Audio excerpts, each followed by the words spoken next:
Nasa gitna ng isang malaking gubat si Nando. Matataas ang mga puno at damo. Hindi niya alam kung paano siya napunta sa ganong klase ng lugar. Pero isa lang ang tiyak niya ng mga sandaling yon. Nakakaramdam siya ng panganib. Naging alerto siya sa bawat ingay na kanyang naririnig. Panay ang lingon niya at pinag-aaralan ang lugar na yon. Napakunot ang noo niya nang mapagtantong sa bawat takbang niya ay tila nawawala ang daan pabalik. Wala din siyang makitang ibang tao sa paligid. Nagpatuloy siya sa paglalakad pero maya-maya lang ay bigla siyang natigilan nang makarinig ng kaluskos sa kung saan. Huminto siya at pinakinggan ito ng mabuti. Kinilabutan siya nang makarinig ng isang ungol. Ay! Naku po! Ano yun? Diyos ko! Huwag naman sanang... Napatigil sa pagsasalita si Nando nang mula sa likod ng isang puno ay lumitaw ang isang dambuhalang tigre. Galit na galit ito at kitang-kita ang matutulis at matatalas nitong mga kuko at pangil. Bumilis ang tibok ng kanyang puso dahil sa labis na nerbiyos at takot. Lalo pat nakikita niya itong naglalaway at parang uhaw na uhaw sa dugo. Anong... Teka! Bakit may tigre dito? Diyos ko po! Tulong! Huwag! Huwag ka lumapit sa akin, pakiusap! Huwag, tigre! Ayoko pang mamatay! Saklolo! Hindi na siya nagdalawang isip. Kumari pa siya ng takbo, paliko-liko sa mga puno. Pilit na iniiwasan ang hayop na humahabol sa kanya. Tumakbo siya, mabilis, hanggang sa madapa sa ugat ng isang malaking puno. Napasubsob siya sa lupa. Nasugatan din ang kanyang tuhod at siko. Dumugo rin ang kanyang palad. Pilit niyang bumangon at nang muling makatayo, tumakbo ulit siya ng mas mabilis pa. Papalapit na ng papalapit sa kanya ang tigre. Nakita niya ang isang mataas na puno. Mabilis siyang umakyat doon. Dumulas pa ang isa niyang paa sa una niyang subok. Pero pinilit pa rin niyang makakyat sa puno. Nagpalipat-lipat siya sa mga sanga hanggang sa makarating siya sa pinakamataas na bahagi at doon siya huminto. Hingal na hingal ang bata. Duguan at pawis na pawis. Nasa ilalim ng puno ang tigre na humabol sa kanya. Nakatingala at waring tinitignan siya mula sa ibaba. Maya-maya pa ay nanlaki ang kanyang mga mata nang makitang tumalon ang tigre paakyat sa puno. Doon na napasigaw ng malakas si Nando. Diyos ko! Patay! Marunong pala itong umakyat ng puno! Anong gagawin ko? Nando, mag-isip ka! Anong gagawin ko? Ang tigre ay ilang hakbang na lamang ang layo sa kanya. Ang amoy ng hininga nito ay umaabot na sa kanya. Mainit, mabaho at nakakasulasok. Hindi na siya makagalaw. Takot na siya ng mga sandaling yon. Tigre! Ano bang kasalanan ko sa'yo? Bakit ako? Bakit mo ko inahabol? Ibinuka ng hayop ang kanyang malaking bibig at mula doon ay nakita niya ang matatalim at matatalas na gintong pangil. Bumaling din ang tingin niya sa matatalim na kuko ng tigre at ang kulay nito tulad din ng pangil nito. Kulay ginto, ngunit bago pa siya lamunin nito ay biglang bumaling ang ulo ng tigre at tumingin sa ibaba. Napatingin na din siya at doon ay kanyang nakita ang isang taong kilalang-kilala niya, ang kanyang ama. Hindi ito kumikilos o nagsasalita. Parang pinapanood lang siya habang nakatingala. Sa halip na gumaan ang kanyang pakiramdam, lalo lang siyang kinabahan. Bumaba ng dahan-dahan ang tigre at nilapitan ang ama ni Nando. Tatay! Umalis ka dyan! Tumakbo ka na! Papatayin ka niya! Ngunit hindi man lang gumalaw ang lalaki. Nakatayo lang ito at walang pakialam sa tigre. Tay, ano ba? Pakiusap! Huwag lang kayong tumayo dyan! Tumakbo na po kayo! Nakita niyang huminto ang tigre sa harap ng kanyang ama. Gusto na niyang bumaba at tulungan ito, pero hindi siya makagalaw. Parang may humahawak sa kanyang katawan. Nakapako siya sa sanga. Nanginginig ang buo niyang katawan. Biglang kumilos na lang ang tigre at dinamba ang kanyang tatay. Napasigaw si Nando ng malakas. Tay! Pero hindi natumba ang kanyang ama. Sa halip, biglang parang naging usok ang anyo ng tigre at pumasok ito sa kanyang ama. Sa isang iglap, nagbago ang anyo nito. Ang nilalang na nasa harap ni Nando ay hindi na ang kanyang ama.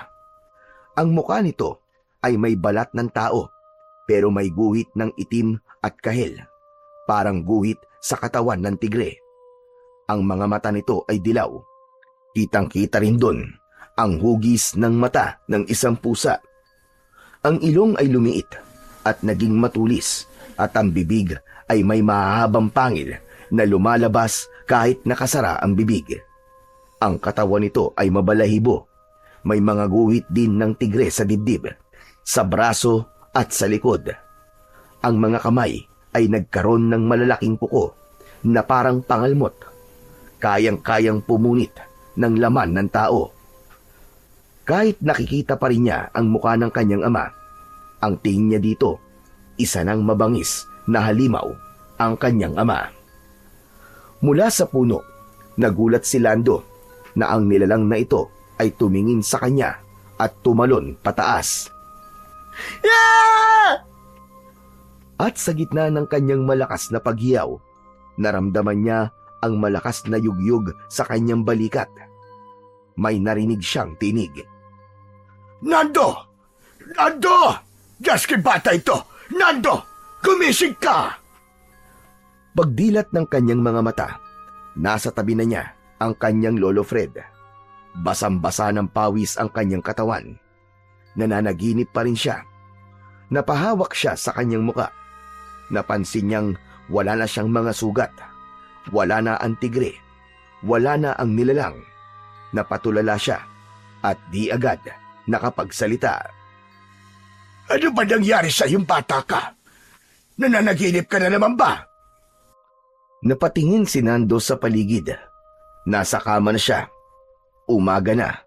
Nakita niya na ang maliwanag na paligid sa labas. Napatingin siya sa kanyang lolo Fred at saka tumango. Opo, Lolo. Nanaginip na naman po ako. Parang totoo po talaga.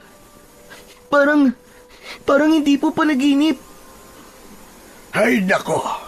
Tulad pa rin pa ng dati. Nagpakita na naman ba sa iyo ang tigre? Opo. Pero mas mabangis na po siya ngayon, Lo.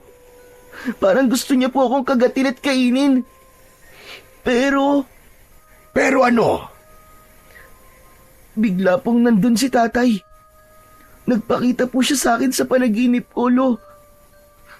Sinaniban po siya ng tigre na may gintong pangil at kuko. Talaga? Opo. Hindi ko nga po maintindihan ba't ganun po ang panaginip ko eh. Anong ibig sabihin po nun, Lo? Hindi kaya may gustong iparating sa iyo ang tatay mo? Kung meron man po siyang gustong sabihin, bakit kailangan po niyang idaan sa isang masama at nakakatakot na panaginip? Bakit ganun po? Bakit sa isang bangungot? Hindi ko rin alam, Apo. Pero baka naman kasi masyadong malaro na yung imahinasyon mo. Kaya kung ano-ano nang napapanaginipan mo. Ganun po ba yun, Lo? Pero wala naman po akong iniisip na ganun bago ako matulog eh. Ayaw na ayaw ko nga po mag-isip ng mga nakakatakot na bagay eh. Pero bakit paulit-ulit po na nagpapakita po yung hayop na yun sa aking panaginip? Nando, huwag mo nang isipin yan. Isa lang yung panaginip. At hindi totoo. Tignan mo ang paligid mo ngayon. Sige nga. Walang tigre, walang panganib, at wala rin ang tatay mo. Alam ko naman po yun, Lolo. Pero bakit ganun po yung panaginip ko? Sumanib sa kanya yung tigre at naging isang halimaw siya. Tapos parang gusto po niya akong patayin. Apo, tulad ng sinabi ko sa iyo, panaginip lang ang lahat ng yon. Hindi mo kailangan matakot. Hindi mo kailangan mag-alala. Aba, mahal na mahal ka ng tatay mo at hindi ka niya magagawan saktan. Sa bagay, tama naman po kayo. Ay, Lolo, hindi po kaya may masamang mangyayari? Baka naman po, isa po yung babala. Baka may dapat po tayong paghandaan sa baryo. Naku apo, malabong mangyari yan. Ang baryo natin, ang pinakatahimik at pinakamapayapang lugar dito sa buong bayan. Walang nangyayaring gulo rito na hindi agad naaayos. At kahit kailan apo, hindi pa tayo nakaranas dito ng karahasan o hindi pagkakaunawaan. Kaya wala kang dapat na ipag-alala. Sana nga po, Lolo. Sana nga. Naglakad si Lolo Fred at lumapit sa bintana. Tinanaw ang malawak na bukirin na nasa harap nila. Ngumiti ang matanda. Tahimik ang paligid at simple. Makikita na karamihan sa mga bahay ay gawa sa kahoy at nipa. Hindi katulad sa lungsod, ang mga kalsada dito ay hindi sementado, kundi lupa at nagiging maputik kapag tag-ulan. Kakaunti pa lang din ang nagmamay-ari ng mga sasakyang demotor. Ang mga bahay at kalsadang nakaharap sa mga bukirin o taniman ng palay ay magkakahiwalay.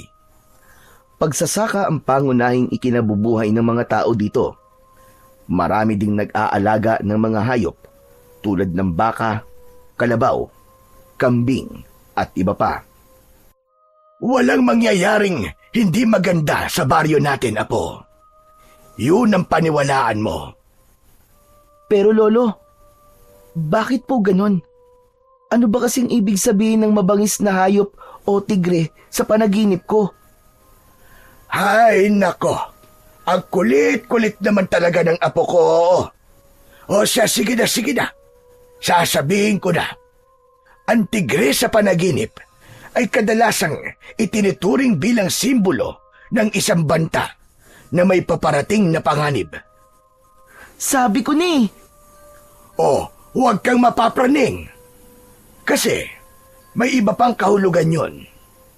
Kung minsan naman ang tigre sa panaginip ay maaari ding simbolo ng takot na nararamdaman mo sa bagay na hindi mo kayang kontrolin o sa sitwasyong hindi ka ligtas. Wala naman po akong kinakatakutan sa ngayon, Lo eh. Kaya doon ako naniniwala sa unang kahulugan na sinabi niyo po sa akin, Lo. Yun ba ang gusto mo mangyari? Ang magkaroon ng dilubyo dito sa baryo natin? Sige nga. Hala, hindi naman po, Lo. Pasensya na po kayo. Hayaan mo na. Ayos lang yon. Basta wag mo na lang itong babanggitin sa mga kalaro o kakilala mo, ha? Sa ating dalawa na lamang yon. Opo, Lo. O siya, tigilan mo na ang pag-iisip, ha? Makakasama yan sa'yo. Ngumiti si Nando bilang tugon sa kanyang lolo. Pero bigla itong natigilan nang makita niyang biglang sumeryoso ang anyo ng matanda. Nakatitig ito sa kanya, hindi umiimik, hindi rin kumikilos. Lo, bakit ganyan po kayo makatingin? May dumi po ba ako sa muka? Wala naman. May naalala lang ako, apo. Ano po yun, Lo? Alam mo, apo, may ibinilin nga pala sa akin ng tatay mo na ibigay sa'yo kapag sumapit ka na ng 13 taong gulang. Talaga po? May regalo po sa akin si tatay? Ano po yun, Lo? Isa itong pamana, apo. Pamana po? Ano naman pong klaseng pamana? Sa inyong dalawa ni Chris, nakita ng tatay mo na ikaw ang may interes sa mga bagay na ginagawa niya. Kaya ang sabi niya, kapag dumating daw ang tamang panahon, ay ibigay ko raw ito sa'yo. Si Lolo naman may pa-suspense pa eh. Pwede ko na po bang makita kung ano yon? Tumango si Lolo Fred at saka naglakad papunta sa lumang aparador sa sulok ng kanyang kwarto. Kinuha niya ang isang maliit na baul na yari sa makapal na kahoy. May bakal ito sa gilid at may nakaukit na mata ng tigre sa takip. Inilapag niya ito sa ibabaw ng katre sa harapan ni Nando. Bago pa mamatay ang tatay mo, Nando, ibinigay niya ito sa akin. Hindi ko to binubuksan basta-basta. Pero ngayon, ibibigay ko na sa'yo. Para naman maramdaman mo ang presensya ng tatay mo at hindi mo na siya masyadong mamiss. Dahan-dahan niyang binuksan ang baul.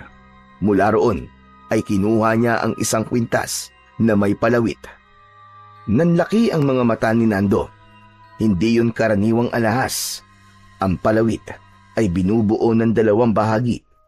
Isang pangil at matulis na kuko na kulay ginto. Lolo, ganito po yung nakita ko po sa panaginip ko. Ito po yung gintong kuko at pangil ng dambuhalang tigre. Talaga? Opo, sigurado po ako, Lolo. Kasi nakalapit po siya sa akin eh. Malapit po, na halos kulang na lang po eh, sakmalin po ko. Kung ganon, hindi isang ordinaryong tigre ang nagpapakita sa'yo sa iyong panaginip. Ano po? Hindi ordinaryong tigre? Eh ano po yun? Hindi ko alam, Apo, kung tama ang pagkakaalam ko. Pero ayon sa kwento ng kaibigan ng tatay mo, galing ang mutya sa isa sa mga alaga ng Diyosang si Durga, isang dambuhalang tigre na tagapaghatid ng parusa sa mga makasalanan. Pero ang tigre ay hindi nananakit ng taong may busilak na puso.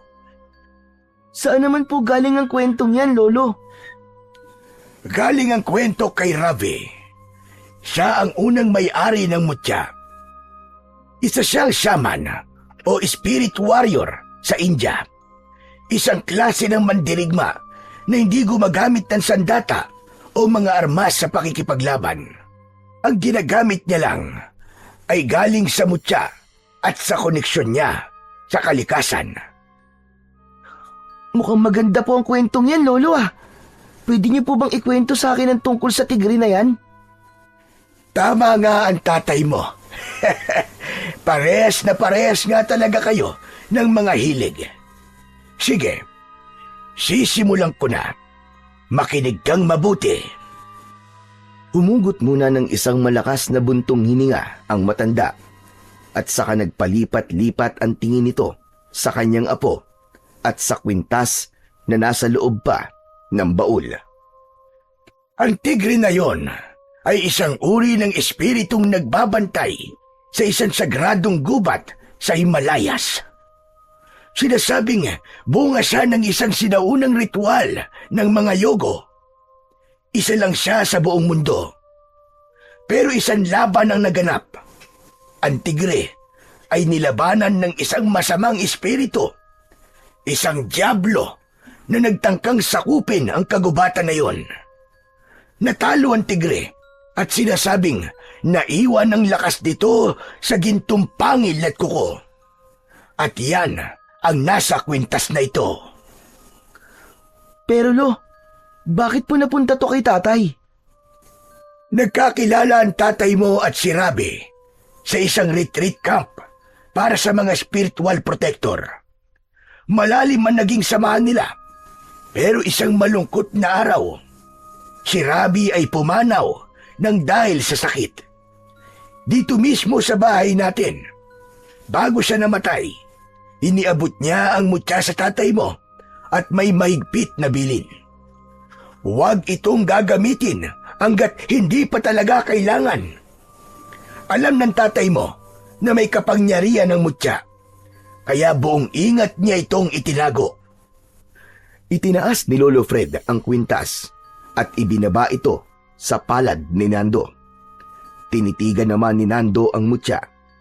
Isinuot niya ito at nang dumikit sa kanyang dibdib, may naramdaman siyang init. Nakaramdam siya ng kilabot. Napapikit ang binatilyo.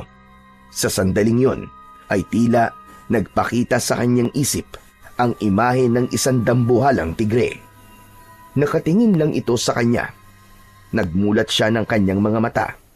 Nakita niyang nakatitig sa kanya si Lolo Fred. Hindi ko alam kung para saan ang mutya na yan, iyo. Maging ang ama mo ay hindi rin alam kung para saan yan. Pero, at sabi lang naman sa kanya ni Rabi, gamitin lang daw ito sa kabutihan at kung talagang kinakailangan. Gamitin ang mutya ayon sa simbolong hatid ng alagang tigre ng Diyosa, tagapagparusa sa mga masasama, protektor at tagapagbantay. Huwag po kayo mag-alala, Lolo. Tatandaan ko po ang lahat ng mga bagay na sinabi niyo sa akin. Lahat po ng mga itinuro mo sa akin at ng tatay. Gagamitin ko lang po ito sa kabutihan. Pangako po yan, Lo. Magiging katulad po ako ng tatay ko. Tumango si Lolo Fred. May luha sa gilid ng kanyang mga mata. Naalala niya bigla ang kanyang anak, si Mang Luis, ang ama ni Nando. Si Mang Luis ay hindi basta-bastang tao sa kanilang baryo. Isa siyang tanyag na antingero. Kilala sa buong lugar, hindi lang dahil sa kanyang mga agimat at kaalaman sa panggagamot, kundi dahil sa kanyang matapang na pakikipaglaban sa mga nilalang ng dilim, lalo na sa mga aswang. Mula pagkabata, palaban na si Mang Luis, ngunit hindi siya nagkamali ng landas. Sa halip, pinili niyang maglingkod sa kanyang kapwa. Tinuruan siya ng kanyang ama na si Lolo Fred kung paano gumawa at gumamit ng agimat at ipinamana sa kanya ang sinaunang karunungan ng kanilang angkan. Matapang talaga si Mang Luis, ngunit hindi siya marahas. Sa bawat laban, inuuna niya ang pag-iwas sa pagdanak ng dugo. Ngunit kung talagang kinakailangan, hindi siya nagdadalawang isip na ipagtanggol ang mga inosenteng mamamayan. Ngunit sa kabila ng kanyang lakas, hindi siya ligtas sa kamatayan. Sa huling taon ng kanyang buhay, unti-unti siyang pinahina ng isang matinding karamdaman. Walang agimat o mutya ang nakaligtas sa kanya sa sakit na yon. At sa huli, nang maramdaman niyang malapit na ang kanyang katapusan, doon niya ibinigay ang mutya na galing sa kanyang matalik na kaibigan. Ibinili nito sa kanyang ama na alagaan ang mutya at ibigay ito sa kanyang anak na si Nando. Samantala, kahit kinakabahan si Lolo Fred sa landas na maaaring tahakin ng kanyang apo, isang bahagi sa pagkatao niya ang masayang-masaya dahil nakita niyang may sumusunod na sa kanilang yapak bilang mahuhusay na antingero at albularyo. Bagay na hindi niya nakita sa isa pang apo na si Chris, na walang interes sa mga mutya, sa kapangyarihan at sa mga espiritual na bagay. Ang gusto lang nito ay mag-aral, magtrabaho at magkaroon ng magandang buhay. Isang apo na medyo mailap at mas piniling mabuhay sa lungsod. Habang nag-uusap ang maglolo, may humintong tunog ng sasakyan sa tapat ng kanilang bahay. Tumayo si Lolo Fred at tinanaw sa bintana kung sino ang taong dumating. Nakita niya ang isang kotse, kulay pilak, ngunit bahagyang may kupas na. May kaunting kalawang sa gilid at bakas sa forma nito na medyo matagal na rin itong nagagamit. Ngunit hindi man bago, kita naman sa pintura nito na inaalagaan pa rin. Bumukas ang pinto ng sasakyan at agad na bumaba ang isang matangkad at maayos na binatang nakasuot pa ng isang corporate attire. Yun ay walang iba kundi si Chris. Naka-long sleeve polo ito, naka-slacks at may bitbit na mga bag sa kaliwat kanang kamay. Oh, Lolo Fred, Nando! Ano pang hinihintay nyo? Salubungin nyo ako! May dumating na prinsipe mula sa syudad. Dalian nyo! Agad na napasimangot ang matanda nang marinig ang sinabi ng binatang bagong dating. Dumating na ang kuya mo, Nando. Salubungin mo raw. Talaga po? Dumating po si Kuya Chris? Mabilis na lumabas ng kanyang silid si Nando at agad na pinuntahan ang kanyang kapatid. Agad niya itong niyakap. O siya, tama na yan. Baka masira yung forma ko eh. De, joke lang. O tara muna sa loob. Ibibigay ko sa iyo mga pasalubong mo. Madami akong pinamili. Agad na bumitaw si Nando at sabay na silang pumasok ng kanyang kuya sa kanilang bahay. Ang kilos ni Chris, puno ng kumpiyansa at may makikitang halong yabang. Ibinaba niya ang mga dalahin sa upuan at isang beses na inunat ang kanyang likod. Lumabas ng silid ang matanda. Lo, kumusta na po kayo? Tinignan niya ang kanyang lolo mula ulo hanggang paa at pasimpleng na pangisi. Hindi naman yon nakawala sa paningin ni Lolo Fred.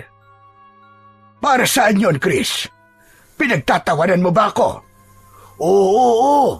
Relax lang, Lo. Huwag po kayong magalit. Ano lang po kasi, napapansin ko lang po kasi na nakayapak po kayo tapos yung suot nyo po mukhang luman-luma na. Saktong-sakto po yung mga pinamili ko para sa inyo. Mga damit, sapatos, at kung ano-ano pa. Alam ko po na magugustuhan nyo yun. Ay nako, hindi ka na sana nag-abala pa. Oh, bakit naman po hindi, Lo? Paminsan-minsan na nga lang ako makauwi dito tapos hindi pa ako mag-aabala. Siyempre, gusto ko namang maski paminsan-minsan matikman nyo kahit papano ang kaunting ginhawa. Yung makasuot man lang ng magagarang sapatos at damit. Makakain ng masarap at saka... At sino naman na nagsabing hindi kami nakakakain ng masarap, Aber? Kahit nandito kami sa bukid, kaya namin magluto ng masasarap na pagkain, Chris. Huwag mo kaming maliitin. Lolo naman hindi naman ganun ang ibig kong sabihin Huwag niyo naman pong masamain. Ang sa akin lang naman po, gusto ko pong i-share sa inyo kung anong meron ako. At gusto kong ipakita sa inyo na nagtagumpay po ako. Tignan nyo, may apo ka nang nakapag-aral. Mabuti na lang talaga at pinilit ko talagang mag-aral, Lo. Kung hindi ako nagsikap, malamang andito pa rin ako sa baryo na to, naghahalo o gumagawa ng halamang gamot. Napakamot sa ulo si Nando. Hindi siya sanay sa ganong tono ng kanyang kuya. Pero si Lolo Fred, hindi na maipinta ang muka. Sandali nga. Umuwi ka lang ba rito para ipamukha sa akin na tama ka at ako ang mali, ganun ba? Nang-aasar ka ba, Chris? Aba, hindi po, Lo. Ito naman si Lolo, nagbibiro lang naman ako Isang biro na hindi nakakatuwa. Si Lolo naman hindi na nasanay sa akin O siya, tara na po. Dito na kayo at ipapakita ko na sa inyo mga pinamili ko. Lumapit si Nando at sinimulang buklatin ang laman ng mga bag. Pero si Lolo Fred nakatayo lang habang pinapanood si Nando. Umuwi nga pala ako, Lo, para sa isang magandang balita para dito kay Nando. Ano pong balita yon, Kuya? Nando, pwede mo nang ituloy ang pag-aaral mo. Na-promote kasi ako sa trabaho Mas malaki na ngayon ang sweldo. Sapat na para makapag-aral ka ng maayos. Ako na ang bahala sa tuition, sa allowance at saka sa iba pa. Panahon na para umasenso ka rin na tulad ko. Napatingin si Nando kay Lolo Fred. Tahimik lang ang matanda, pero alam niyang hindi nagustuhan ng lolo niya ang sinabi ng kanyang kuya. Hindi pa man nakakasagot ang binatilyo, ay napansin ni Chris ang mutya o kwintas na nakasabit sa leeg ni Nando.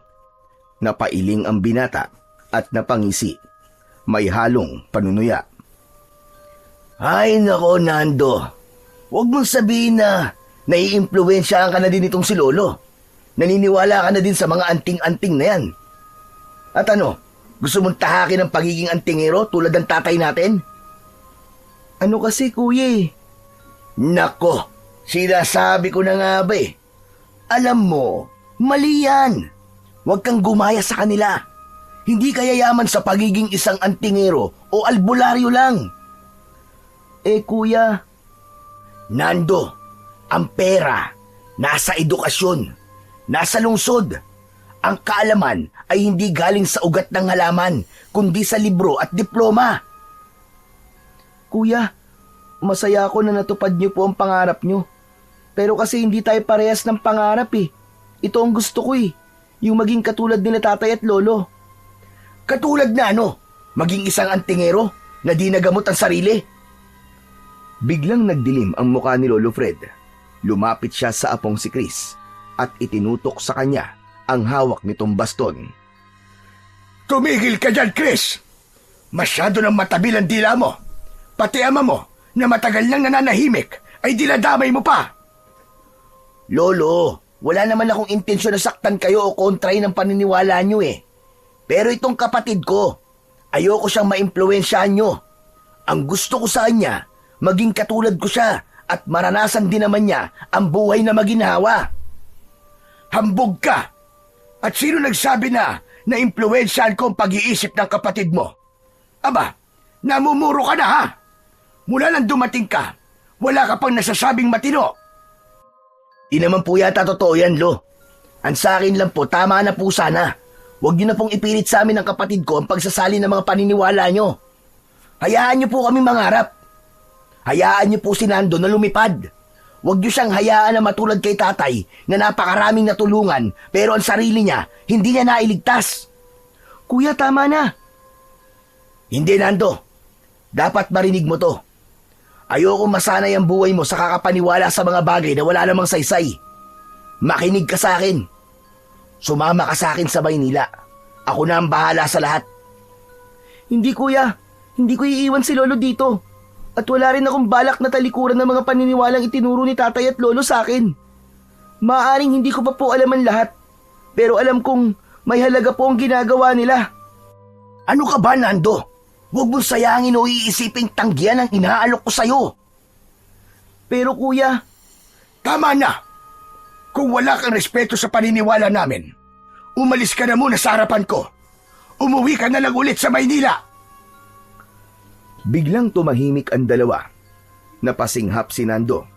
Ngayon lang niya nakitang tila umuusok na sa galit ang kanyang lolo. Ang tatay mo, hindi nabuhay para lang manggamot. Nabuhay siya para maglingkod. At oo, namatay siya. Pero hindi ibig sabihin nun ay wala nang halaga ang kanyang ginawa.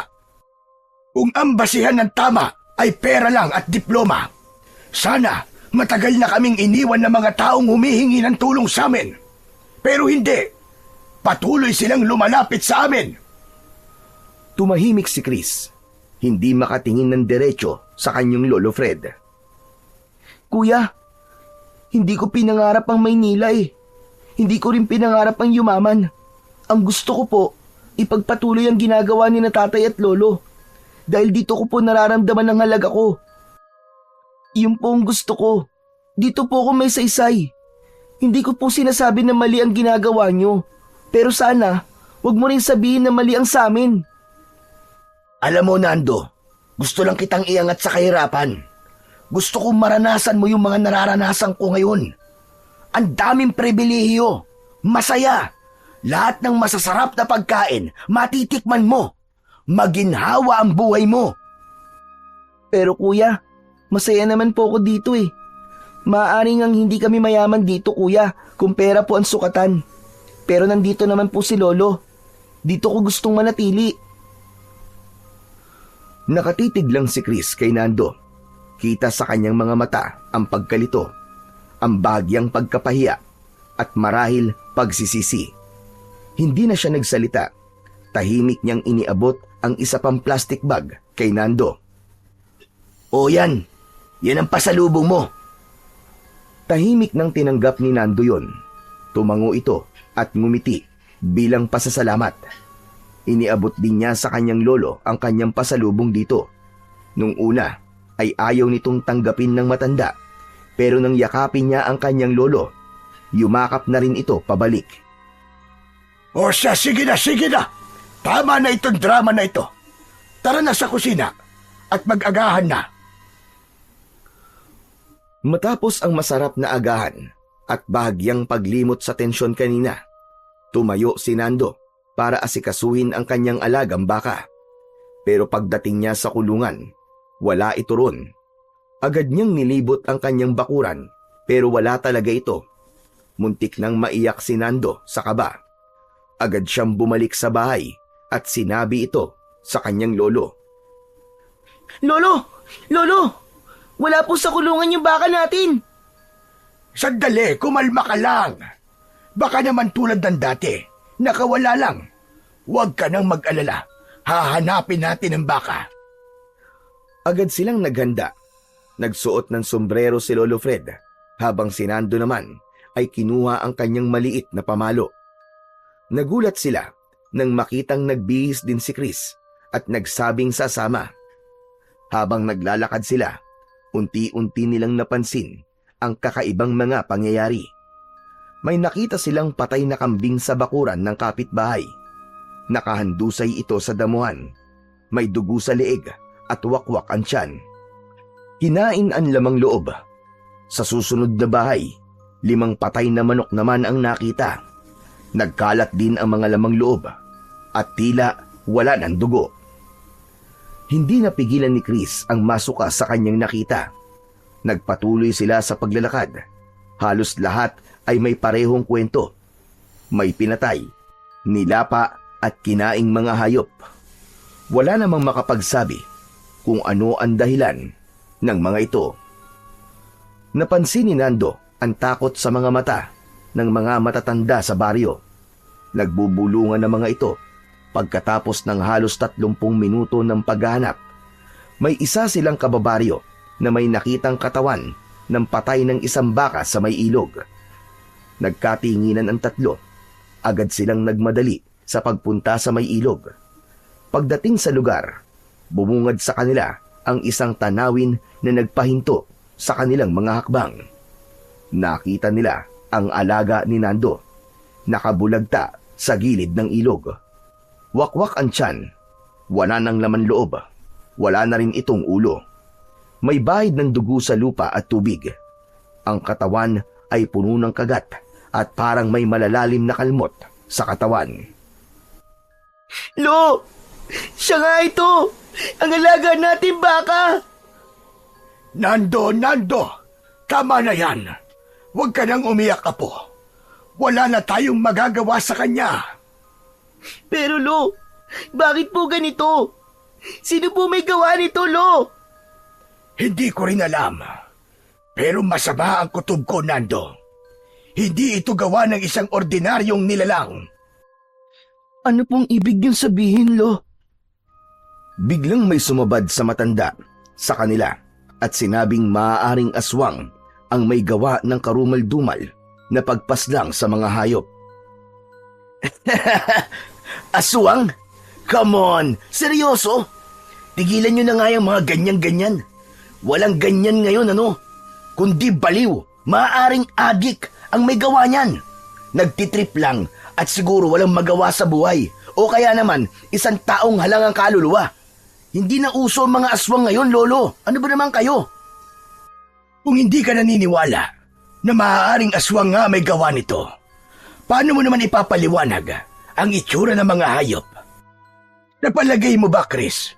Kaya ba ng isang tao lang na gawin ito sa loob ng isang gabi nang hindi man lang naririnig o nahuhuli? Pwede namang isang tao, 2 tao, Lo eh. Kung may balak talaga silang manggulo at maggasik ng takot, kaya nila to. Huwag niyong isisi kagad sa mga kababalaghan. Diyos ko, puro pamahiin, puro takot. Kaya walang umaasenso sa ganitong lugar eh. Puro haka-haka. Anong klaseng pananalita yan, Chris? Ha? O sige. Sabihin natin na tama ka. Sabihin natin na tao nga ang may gawa nito. Kung ganon, ikaw ba ang may gawa nito? Kaya masyado kang sigurado sa mga sinasabi mo. Aba, hindi ah. Hindi ko kayang gawin yan. Saka kararating ko lang, no? O kita mo na, di umiwas ka ngayon. Hindi mo pala kayang gawin. Alam mo, hindi ito basta trip lang tulad ng sinasabi mo. Walang maglalaro ng ganito kababoy kung normal lang siya. Ang sinasabi ko lang naman, Lo, ay imposibleng aswang ang gumawa nito. Alam nyo, dito kasi sa baryo, kapag may nangyayari ng kakaiba, agad na ibinibintang sa mga engkanto o kaya naman ay sa aswang. Ewan ko naman sa inyo, pero sa totoo lang, ang problema talaga dito, masyadong binibigyan ng kapangyarihan at pinagmumukhang totoo ang mga alamat. Tumahimik ka na. Nakakahiya sa mga kababaryo natin. Nakapag-aral ka lang na walang ka na ng respeto sa pinanggalingan mo. Wala kang alam, lalo na sa mga bagay na nararamdaman lang at sa mga bagay na nakikita lang ng mga taong marunong tumingin. Hindi na nakasagot si Chris nang makita ang galit sa muka ng kanyang lolo. Samantala si Nando naman ay napahawak sa kanyang mutya na nakasabit sa kanyang leeg. Sa pagdikit ng palad niya rito, tila may dumaloy na kuryente sa kanyang katawan. Nanindig ang balahibo niya. Kasabay nun ay may naamoy siyang kakaiba. Mabaho, mas masangsang pa sa patay na hayop. Napalingon siya sa paligid. Tinignan niya isa-isa ang mga taong naroroon. Hanggang sa mapansin niya si Aling Sumalim. Tahimik lang sa gilid. Nakasuot ito ng kupas na duster at may suot na balabal sa leeg kahit na mainit. Matagal na itong nakatira sa kanilang baryo. Halos 2 taon na. Mabait ito sa paningin ng iba. Laging nakikita na pumupunta ito sa simbahan at palaging may bitbit na rosaryo. May naramdaman si Nando na hindi niya maipaliwanag. Napatitig siya sa babae at doon niya napansin na parang ngumisi ito ng bahagya. Mabilis lang pero nahuli niya ito at nakita ng malinaw isang ngising nakakatindig ng balahibo. Napatingin si Nando kay Lolo Fred, ngunit si Chris naman ang nagsalita. Huli ka na! Ang mabuti pa, umuwi na tayo, Nando. Po, ayoko po kuya, dito po muna ako. Susubukan ko pong alamin kung ano talaga ang nangyari sa baka ko. Hindi naman po pwedeng ganito na lang to. Pamana pa po sa akin ni tatay ang baka na yun eh. Aalamin mo kung ano nangyari. O tapos, paano kung malaman mo? Anong gagawin mo? May magagawa ka ba, Aber? Natahimik si Nando. Hindi siya gumalaw. Tila nag-isip ng malalim. Muli siyang napatingin sa kanyang mutya. Sumagi ulit sa isip niya ang amoy, ang kuryente at ang ngisi ni Aling Sumalim. Malakas ang pakiramdam niya na may mali. May nangyayari sa baryo nila na hindi basta-basta. Kinagabihan, tahimik si Nando. Matapos silang maghapunan, ay wala itong imik na pumasok sa kanyang kwarto. Tahimik itong umiyak at tila ipinagluluksa ang pagkamatay ng kanyang pinakamahal na alaga.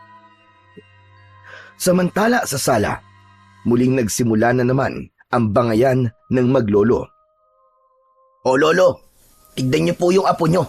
Depressed na depressed sa pagkawala ng baka niya. Yan ba ang gusto niyo? Na simpleng bagay lang, halos sumuko na siya. Huwag mo kong umpisahan, Chris. Itigil mo yung bibig mo kung wala kang masabing matino. Mali lolo eh. Dapat sa ganitong pagkakataon, iparealize natin sa kanya na kailangan niyang maging matatag. At yung ganyang kaliit na problema, hindi siya dapat ganyan. Aba, baka lang yun eh. Pwede siyang bumili ng kapalit nun kung kailan niya gusto. Bibigyan ko siya ng pambili, walang problema dun. Bakit ba napakayabang mong bata ka? Kanino ka ba nagmana? At saka yun sinasabi mong baka lang. Hindi yun basta baka lang. Alaga yun ng kapatid mo na ibinigay sa kanya ng namayapa mong ama. Ay nako, yan na naman kayo sa sentimental value na yan eh. Kaya hindi umuunlad yung bata eh.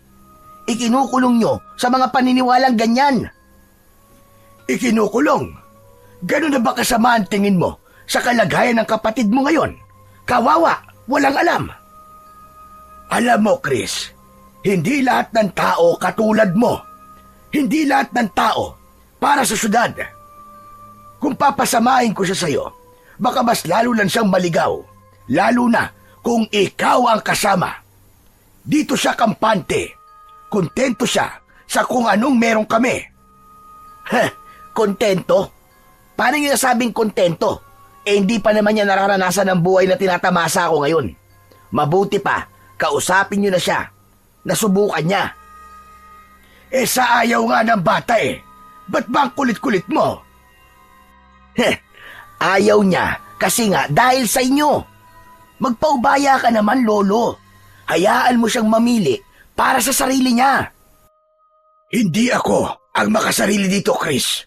Kundi ikaw. Hindi ba't sinabi na sa'yo ng kapatid mo kung ano ang kanyang gusto? Bakit mo ba siya pinipilit? Kung gusto mo ang buhay mo at doon ka masaya, di doon ka. Wala namang pumipigil sa'yo. Ba't ba kasi bumalik-balik ka pa dito? Muli, si Chris na naman ang natahimik sa diskusyon. Napabuntong hininga na lang siya at napaupo. Ilang beses na umiling dahil hindi na naman napagbigyan ang kanyang gusto. Mali ba talaga ang pangarapin ko ding maging maayos ang kinabukasan ng kapatid ko? Mali ba talaga ako?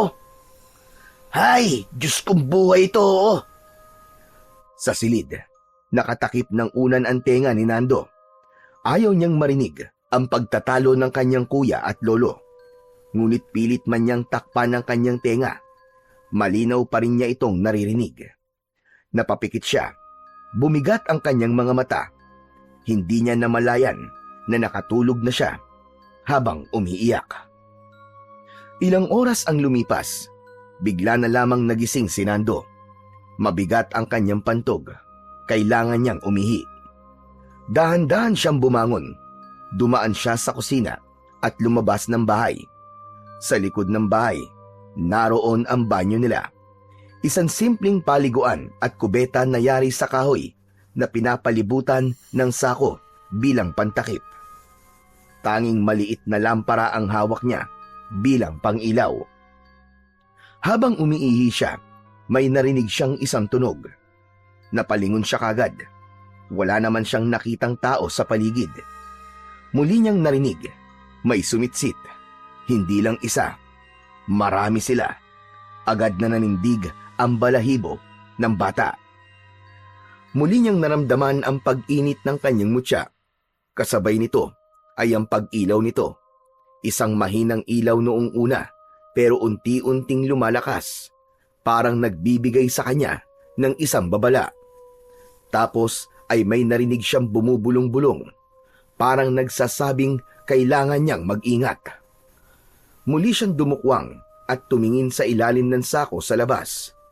Wala namang tao, pero ramdam niyang hindi siya nag-iisa ng mga oras na yon. Inilabas niya ang mutya sa loob ng kanyang t-shirt. Hawak niya ito habang lumalabas ng banyo. Paglabas niya, isang nilalang ang biglang lumitaw sa kanyang harapan. Ang katawan nito ay payat pero mahaba. Baluktot ang likod. May mahahaba din itong kamay at kuko. May malalapad din itong mga pakpak. Ang balat nito ay kulay abo. Ang mukha naman nito ay merong mahabang nguso. Parang tuka, pero may mga ngipin na pantay-pantay at matutulis. Ang mga mata nito ay madilim at walang puti. Hindi makagalaw si Nando. Hawak pa rin niya ang kanyang mutya. Habang tinititigan siya ng lumbanok, dahan-dahan itong yumuko. Tila inaamoy siya. Anong klaseng nilalang ka? Wag! Wag kang lalapit sa akin! Ngunit hindi nagpapigil ang nilalang. Inilapit pa nito ang kanyang muka at maya-maya lang ay naging mabilis ang pagkilos nito. Ikinampay nito ang kanyang mga pakpak at biglang sumigaw. parang tunog ng isang ibon na tinatawag na salagunting. Ang tunog nito ay parang huni na may humahagulgol o umiiyak. Para sa mga taong makakarinig nito, ang ibig sabihin ay tunog ng kamatayan. Nanlaki ang mga mata ni Nando nang makitang nagsilabasan sa bawat sulok ng kanilang bakuran ang mga katulad nitong nilalang. Lolo! Lolo, tulungan niyo ako! May mga aswang dito! Saklolo! Napaupo siya sa labis na takot at paulit-ulit na sumisigaw, pero walang sumasagot. Tahimik ang kanilang bahay. Lolo! Kuya Chris! Tulungan niyo ako! May mga halimaw! Pinaikutan siya ng mga halimaw na yon. May isang nilalang na dumapo sa kanilang bubong. Meron din sa harap ng kanilang bahay at nilundagan ang kanilang mesa sa labas. Tumilapon ang bangkong kawayan. Nanlilisik ang mga mata ng mga halimaw, parang mga buwitring handang sumunggab anumang oras. Diyos ko! Tulungan niyo po ako! Parang awa niyo na po! Ayoko pa pong mamatay! Marami pa po akong gagawin! Marami pa po akong pangarap! Si Lolo! Si Kuya Chris! Kailangan ko pa silang mga pagkasundo! Ayoko pa po mamatay! Saklolo! Biglang tila nagliyab ang kanyang mutya. Hindi niya alam kung bakit, pero parang may gustong lumabas dito. Parang may malakas na enerhiya siyang hindi niya maipaliwanag. Teka! Ano nangyayari? Ano to? Nang makita ito ng mga nilalang, bigla silang nagsigawan. Halos sabay-sabay na lumipad pa itaas hanggang sa tuluyang tumakas. Naiwan si Nando, pawis na pawis, nanginginig. Ilang saglit pa, biglang bumukas ang pinto ng kanilang bahay. Nando! Oh, ano ginagawa mo dyan? Nanguhuli ka ba ng palaka sa oras ng gabi? Pambihira ang bata ka, oo. Hindi, kuya. Hindi ako nanguhuli ng palaka. Pero may mga halimaw dito kanina, kuya. Napakarami nila. Lumilipad, tumatalon. Nakita ko. Ano ka mo, halimaw? Nasaan? Wala naman ah. Nako, mukhang naglalakad ka na naman ng tulog ha. Nananaginip ka ba? Hindi, kuya, hindi. Totoo po sinasabi ko. Nakita ko talaga sila. Hindi po ako nananaginip, kuya. Oo na, oo na. Halika na nga. Tulungan na kita at baka mamaya kagating ka pa ng lamok dito eh. Inalalayan siya ni Chris sa braso at saka sinamahan na pumasok sa loob ng kanilang bahay. Nang makapasok na sila sa loob, tumingin pa si Nando sa labas. Wala na nga ang mga nilalang na kinakatakutan niya. Ano ba pinagkakaguluhan yung dalawa dyan ha?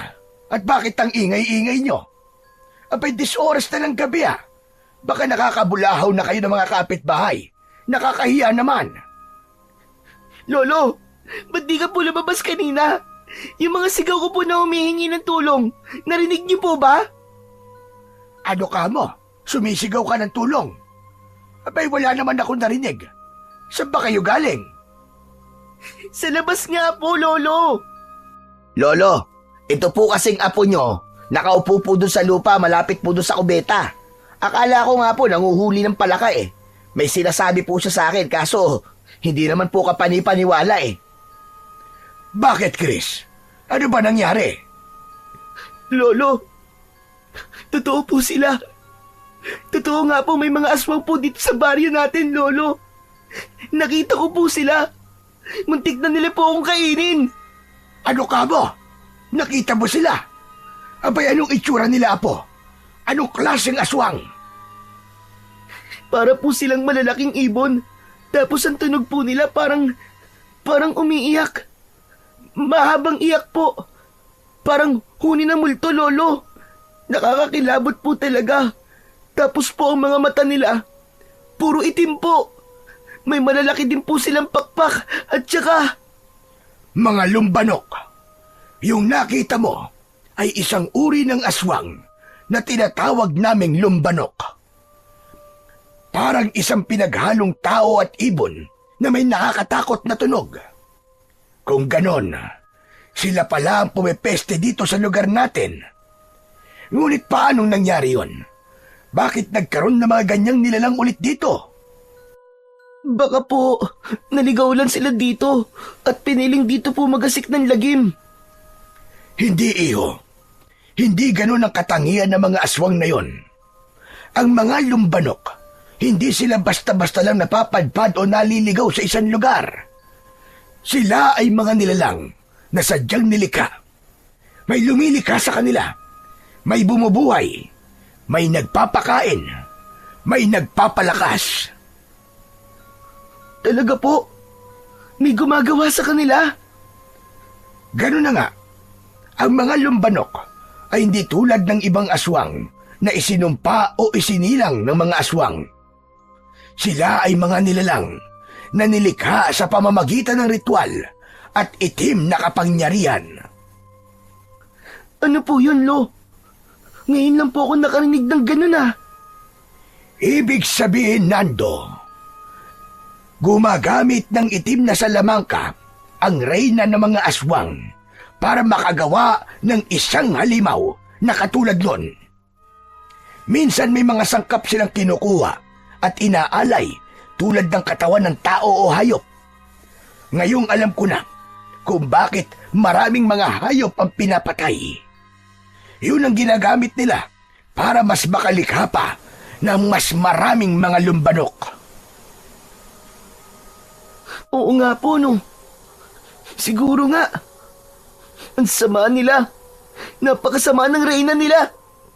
Ang daming napeperwisyo sa ginagawa niya. Aba, Kapo. Alam mo bang, minsan ay nakalaban na din ng iyong ama ang isa sa pinakamalalakas sa kanila noon. Ano po? Si tatay? Talaga po, Lo? Oo, pero matagal na yon. Wala ka pa. May panahon noon na maraming nawawalang mga tao dito sa baryo. Akala ng iba kinidnap. Pero si Luis, iba ang kutob niya. Kaya sinundan niya ang mga palatandaan hanggang sa matuntun niya ang pugad nila. Ang reyna nila ay isang nilalang na may katawang tao pero balot ng balahibo. May matutulis na kuko at may malalaking pakpak. Ang mga mata niya ay puro itim. Yun nga po, Lolo. Yun nga po. Ganun na ganun po ang itsura na nakita ko kanina.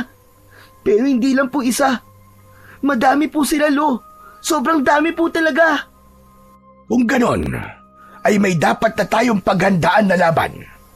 Dahil ayon pa rin sa tatay mo, ang reyna ay mas higit na mas malakas sa mga nilikha niya.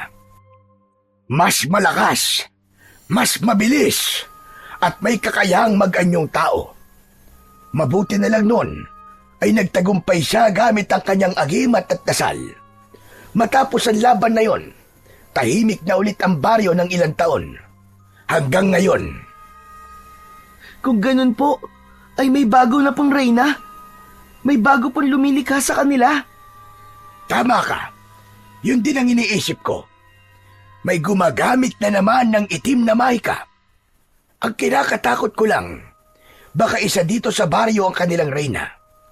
Una hayop lang, pero kalaunan, siguradong tao na ang kanilang bibiktimahin. Tahimik na napatingin si Nando sa paligid.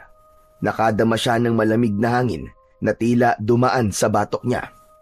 Napatingin siya sa mutya sa kanyang leeg. Bahagya yung kumikislap.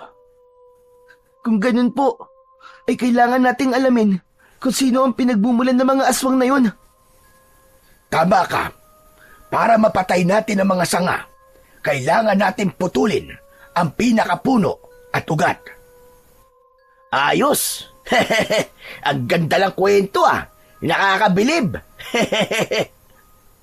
Ano, kuya? Kwento? Hindi, kuya. Nakita ko talaga sila. Di yun basta gawa-gawa lang na kwento. Inaantok ka lang, kaya kung ano-ano nakikita mo. O kaya naman, baka tao lang ang dumaan. Ano ka ba, kuya? Sinabi na nga hindi tao yun May tao bang nakakalipad? Meron, sa panaginip. Ang kulit mo naman, kuya eh. Basta, aalamin ko kung sino yung reyna nila. At paano mo naman magagawa yon, Aber? Gagamitin ko mo tiyang ipinamana ni tatay. Anak ng mutya na naman. Walang kwenta yan. Anong walang kwenta, kuya? Kung hindi dahil sa mutya na to, malamang sa malamang patay na ako ngayon. Takot sila sa mutyang to. Talaga, Nando? Abay, paano mo nasabi yon? Natakot sila sa mutya na yan. Kasi Pulo, nung makita po ng mga lumbanok to, hindi po sila makalapit sa akin. Parang may harang po. Nagliwanag po bigla yung mutya. Tapos, bigla po sila nagliparan. Kung ganon, ay gumagana nga ang mutya. Maswerte ka po, dahil ibig sabihin nun, ay tinanggap ka na ng mutya. Dahil kung hindi, maski isuot mo pa yan, kung hindi ka karapat-dapat ay wala rin. Hinding-hindi yan gagana. Hindi yan magpapalabas ng kanyang kapangyarihan. Tunay ngang anak ka ng isang antingero. Namana mo ang lakas at kakayahan ng iyong ama. Bukas na po, magsasanay tayo para makita natin ang lahat ng kakayahan ng mutya na yan. Tapos ano? Magiging tagapagligtas ng baryo si Nando, ganun ba, Lo? Ano namang masama ron, Chris? Ang masama, Lo, ganitong buhay po ang gusto nyo para kay Nando. Maging tagapagligtas ng baryo. Maging isang bayani, taga-supil ng aswang. Sigurado ho ba kayo? Nakukonsintihin nyo ang kalokohan niya, Lo? Nando, mag-isip-isip ka naman. Wala akong ibang hangad para sa'yo kundi ang magkaroon ka ng mas maayos na buhay. Huwag naman ganito. Kung totoo man yung mga aswang-aswang na yan, ayoko na makipaglaban ka sa kanila. Kasi ayoko na pati ikaw ay mawala sa akin. Tulad ni tatay. Mag-isip ka. Pero kuya, nakukuha mo naman ang punto ko, di ba? Hindi lang ako basta-basta nagyayabang dito, Nando. Ayoko ng ganitong buhay para sa'yo. Maawa ka naman sa sarili mo, Nando. Mas naaawa ako, kuya, sa mga tao dito sa baryo kung walang magtatanggol sa kanila. Ayokong may masasaktan. Lalo alam ko naman sa sarili ko na may kakayahan akong lumaban. Hindi ko kayang pumikit na lang at magwalang kibo. Kung totoo mang may panganib, haharapin ko. Gusto kong protektahan ng baryo at bantayan laban sa mga aswang. Gusto mong protektahan ng mga tao gamit lang ang mga batong yan na nasa leeg mo? Nando, hindi ka isang sundalo.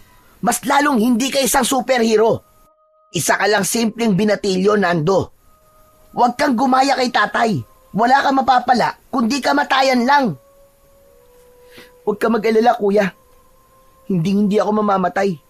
Nararamdaman ko, malakas ang mutya. At kung ako man ay susunod sa yapak ni tatay, itatama kung dapat na itama. Ayoko nang mas lumala pa ang sitwasyon natin dito bago pa ako kumilos. Ako si Nando. Anak ako ni tatay. Apo ako ni Lolo Fred. Ako ang tatapos sa sumpa ng mga lumbanok. Ewan ko sa'yo. Ang tigas-tigas talaga ng ulo mo. Hindi na sumagot si Nando.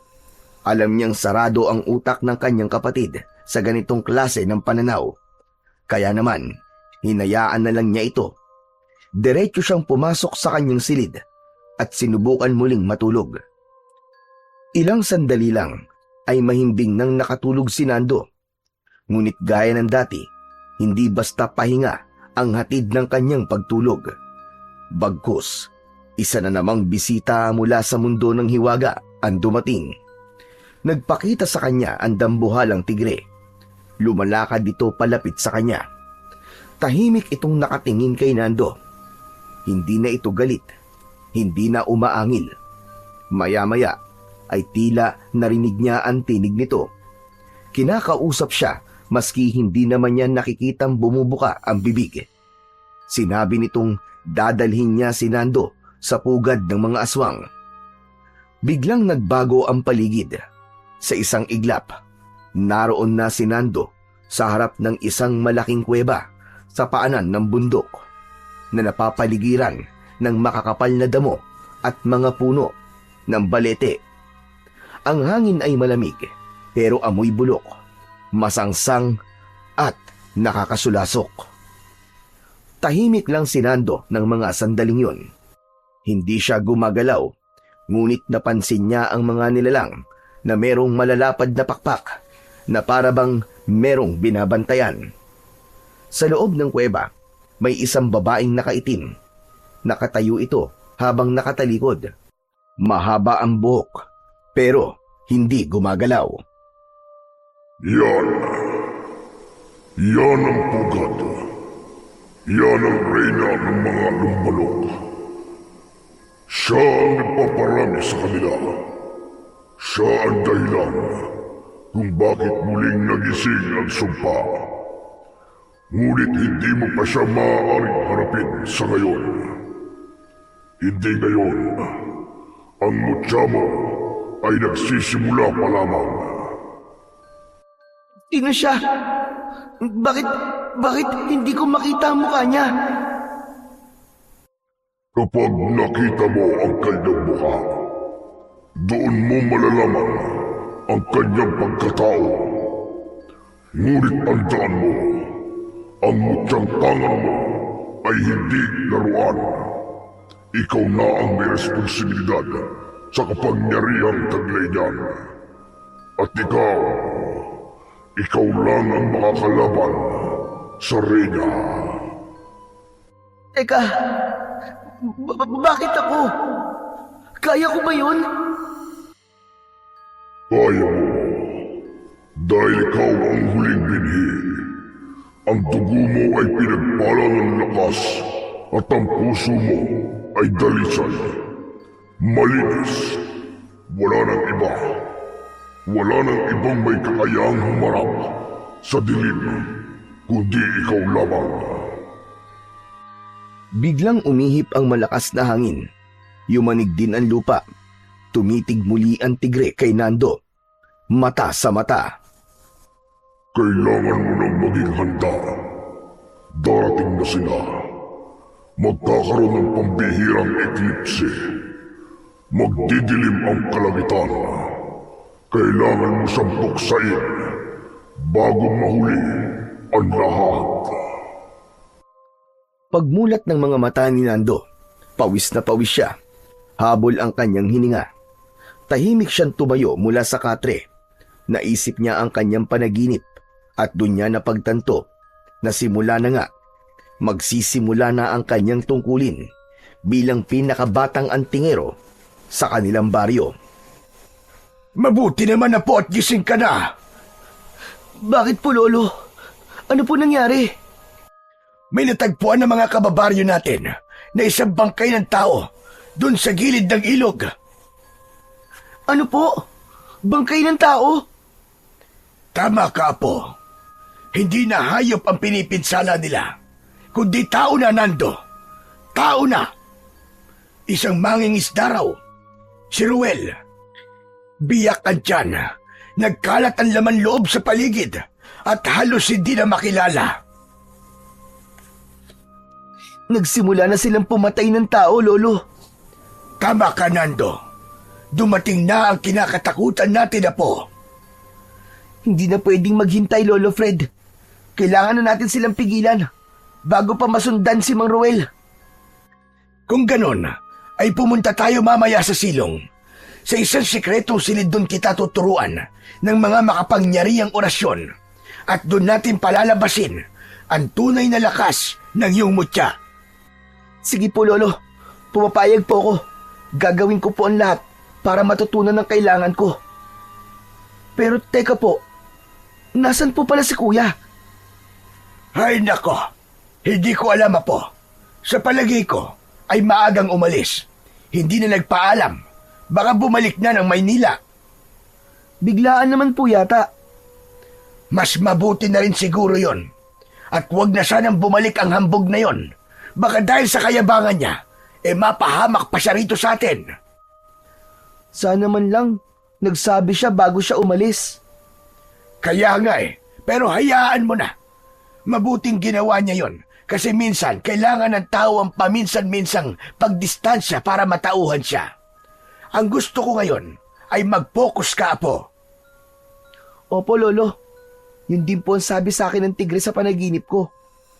Sabi niya po, responsibilidad ko po ang mutya. Pero hindi ko pa po pwedeng gamitin ito. Kasi daw, hindi pa po ako handa. Ibig sabihin yan, kailangan mo talagang magsanay. Opo, Lo. Kailangan ko magsanay para malaman ko kung paano ko magagamit ng tama ang mutya para maprotektahan ko ang baryo. Tama ka, Apo. At kapag ganap mo ng kilala ang iyong mutya, ikaw mismo ay magiging sandata. Hindi lang laban sa mga lumbanok, kundi sa lahat ng puwersa ng kasamaan. Matapos mag-agahan, ay tinawag na ni Lolo Fred si Nando upang simulan ang kanilang pagsasanay. Bumaba sila sa silong ng kanilang bahay, isang bahagi ng bahay na matagal nang hindi pinupuntahan at binubuksan. May kahoy na pintuan doon na may kandado. Binuksan ito ng matanda. Pagpasok nila, bumulaga kay Nando ang isang lihim na silid. Madilim sa loob. Nagsindi ng kandila si Lolo Fred. May nakita siyang isang maliit na altar sa gitna. May mga lumang aklat, tuyong mga dahon, at mga bote na may lamang kung ano-anong likido. May isang salamin sa sulok. May 2 upuan. Isang lamesa kung saan may nakapatong na mga gamit. May kinuhang kahon ng matanda. Binuksan niya ito at mula roon, kinuha niya ang isang sandata. Isang espada ito na maikli. Halos kasing haba lang ng braso ni Nando, ngunit kakaiba ang anyo. Ang hawakan nito ay may nakaukit na hugis mata at ang talim ay tila may mga ugat o linya na kulay itim at asul na kumikislap-kislap kapag natatamaan ng ilaw ng kandila. Ito ang sandata ng iyong ama, Apo. Ito ang ginamit niya upang mapatay ang reyna ng lumbanok noon. Ipinatong niya ito sa palad ni Nando. Parang may dumaan na enerhiya mula sa lupa, paakyat sa kanyang katawan. Ipikit mo ang iyong mga mata, Apo. Kailangan maging isa ang puso mo sa iyong sandata at mutya. Sumunod naman si Nando sa sinabi ng kanyang lolo. Tahimik siyang pumikit. Maigpit na hawak ang espada sa isang kamay at ang mutya sa kanyang dibdib. Sa gitna ng katahimikan, may narinig siyang tinig. Isang boses na kalmado pero makapangyarihan. Tila nagmumula sa kailaliman ng kanyang isipan. Binanggit ng tinig na bibigyan siya nito ng lakas at karunungan. Hawak pa rin niya ang espada at sa pagkakataong yun, ang mutya sa kanyang leeg ay nagliwanag ng matindi. Pati ang espada ay tila nagbabaga. May pulang liwanag na lumalabas sa mismong talim nito na parang apoy. Magaling, Apo. Ngayon ay handa ka na. Tuturuan na kita ng mga unang orasyon. Ito ang magiging pananggalang mo laban sa kanila. Sa loob ng mahigit 1 oras, inulit-ulit ni Nando ang mga orasyon. Kinabisa niya at pinag-aralan kung para saan ito magagamit. Madali naman siyang natuto. Masayang-masaya ang kanyang lolo. Sa huling bahagi ng kanilang pagsasanay, humarap si Nando sa isang salamin sa loob ng silid. Tignan mo ang sarili mo ngayon, Apo. Hindi ka na si Nando. Isa ka ng tagapagdala ng liwanag. Tagapagtanggol ng katarungan. Handang-handa ka na. Napatitig si Nando sa salamin. Pamaya-maya ay ngumiti. Natuwa siya sa nakita niyang refleksyon niya sa salamin. Parang nakikita niya ang kanyang ama. Nakatingin sa kanya at nakangiti. Hapon na nang makalabas sila sa silid na yon. Pero ramdam na ramdam ni Nando ang kakaibang sigla sa kanyang katawan. Parang hindi napagod sa buong maghapong pagsasanay. Ngayon na po, subukan natin ang iyong lakas. Mag-igib ka ng tubig sa ilog. 2 timba, gaya ng ginagawa ng tatay mo noon. Walang pag-aalinlangan, agad na sumunod si Nando sa sinabi ng kanyang lolo. Kinuha niya ang 2 malalaking timba at tumakbo papunta sa may ilog. Pero sa gulat ni Lolo Fred, halos ilang minuto lang ay nakabalik na kagad si Nando. Basa ang kanyang braso at balikat, pero hindi man lang hinihingal. Pambihira! Napakabilis mo naman yata! Lolo, hindi nga po ako nabigatan eh. Parang ang gaan-gaan lang po ng timbang may lamang tubig. Parang nga pong hindi ako nagbuhat eh. Kung ganon, ay may kakayahan ng mutya na bigyan ka ng lakas at bilis. Maganda yan! Grabe, ang astig naman po ng kapangyarihan nito. Ang dami. Tinignan niya ang kanyang mga kamay. Napangiti siya. Sa isip niya, alam niyang may kakayahan na siyang lumaban, magtanggol at magligtas. Masaya siya, hindi lang dahil sa lakas na taglay niya ngayon, kundi dahil alam niyang handa na siyang tuparin ang kanyang tungkulin. Nagpatuloy sila sa pagsasanay sa mga sumunod na araw. Umaga't hapon, pinapanday ni Lolo Fred ang galing ni Nando sa paggamit ng espada at pagbigkas ng mga orasyon. Tahimik ang buong baryo sa mga araw na yon. Walang mga naging biktima ang mga aswang. Parang pansamantalang nawala ang panganib sa kanilang lugar. Pero isang gabi, habang palabas si Nando sa bahay para umihi sa banyo, napansin niya ang isang kakaibang ingay mula sa labas. Sinundan niya ang tunog hanggang sa napunta siya sa bakuran ng kanilang kapitbahay. At doon, sa harap mismo ng bahay, ay nakita niya ang isang nilalang na may pakpak. Isang lumbanok. May nilala pa itong tao. Nakita niyang patay na ang matanda nilang kapitbahay na si Aling Puring. Agad siyang kumilos. Kahit patay na ang matanda, hindi siya nagdalawang isip. Sinugod niya ang aswang. Mabuti na lang at dala niya ang kanyang espada sa bewang. Nakalagay sa isang kaluban. Bitbit niya ito bago siya lumabas ng kanilang bahay. Hoy! Pangit na halimaw! Dito ka tumingin! Tumigil ang lumbanok sa kanyang ginagawang paglapa. Unti-unti itong lumingon kay Nando. Bumukas ang bibig nito at lumabas ang mahabang dila. Mahigpit na hinawakan ng binatilyo ang kanyang sandata at naghanda sa pag-atake ng nilalang. Sige! Lumapit ka dito! Hindi kita uurungan! Isang mabilis na pag-atake ang ginawa ng aswang. Lumipad ito sa ere at mabilis na bumulusok pa ibaba. Pero kasabay ng pagbaba ng aswang ay tumalon si Nando. Nagtagpo sila sa ere at nagbanggaan. Agad na tumama sa matigas na balat ng aswang ang espada ni Nando.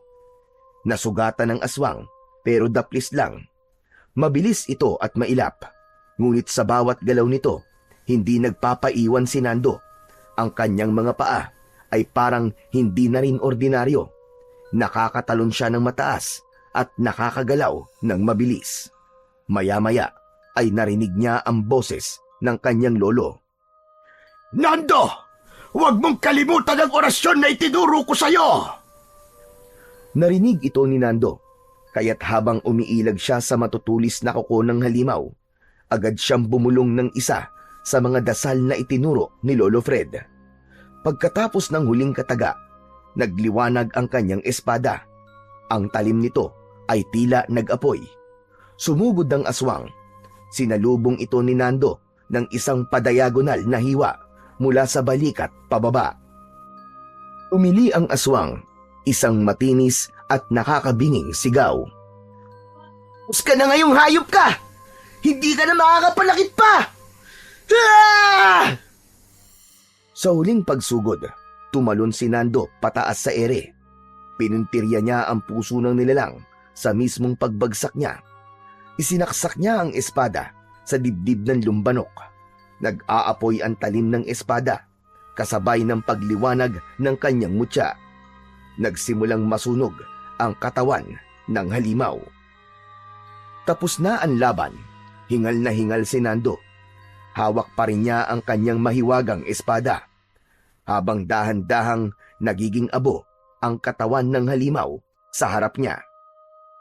Lumapit ang kanyang lolo Fred. May daladalang kumot at tinakpan ang katawan ni Aling Puring. Hindi ko siya naisalba, Lolo. Huli na, nang makita ko siya. Hindi mo man siya nailigtas, Apo. Hindi mo naman hinayaan na babuyin ng nilalang na yon ang kanyang bangkay. Huwag ka nang malungkot. Ginawa mo ang lahat, Apo.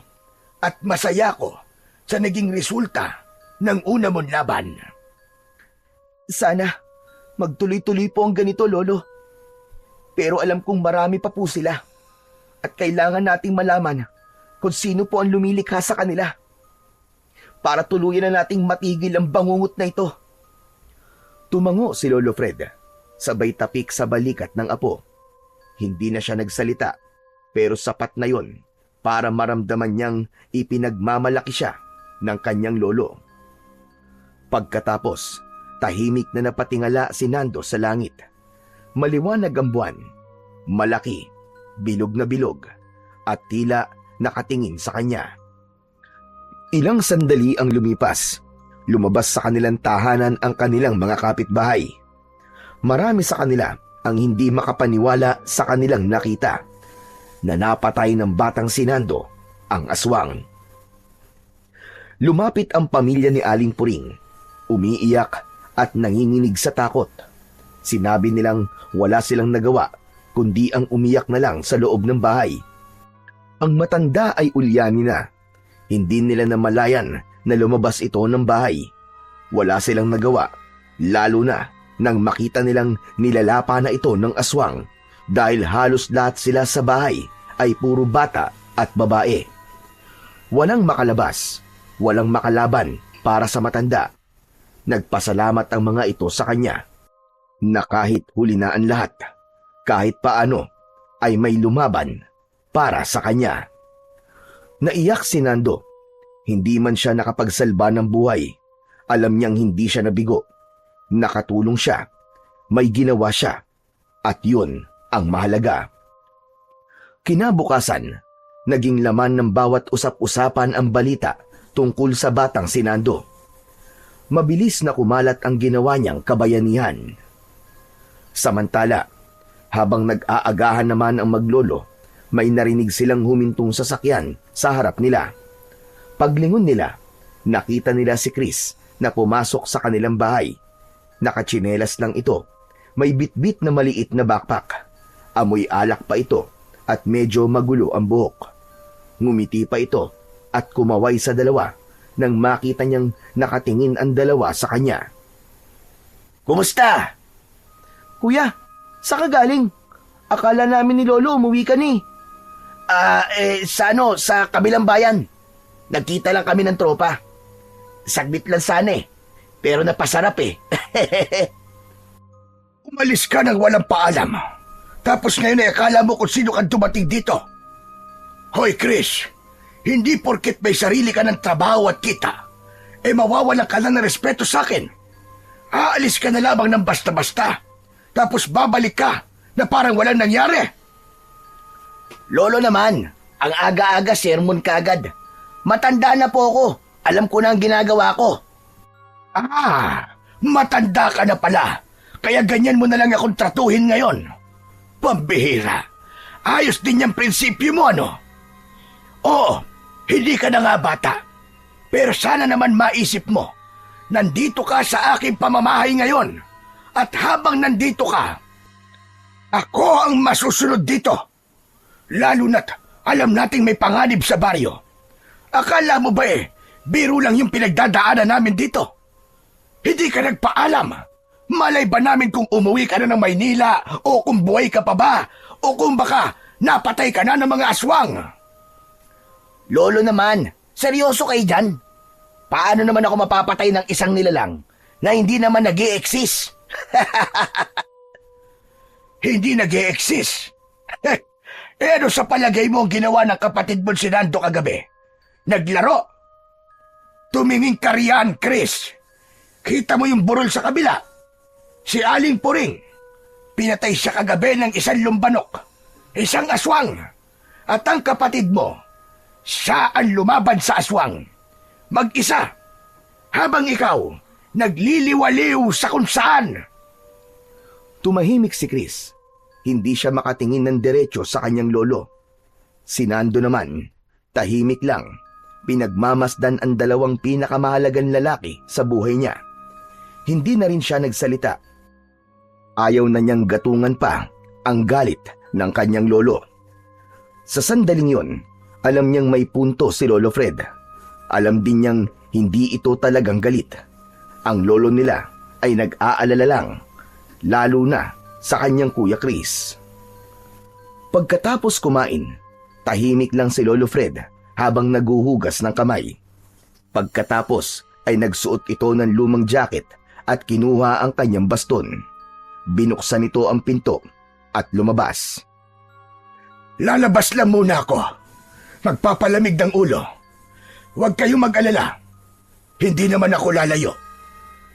Isinara nito ang pinto at dahan-dahang naglakad paalis.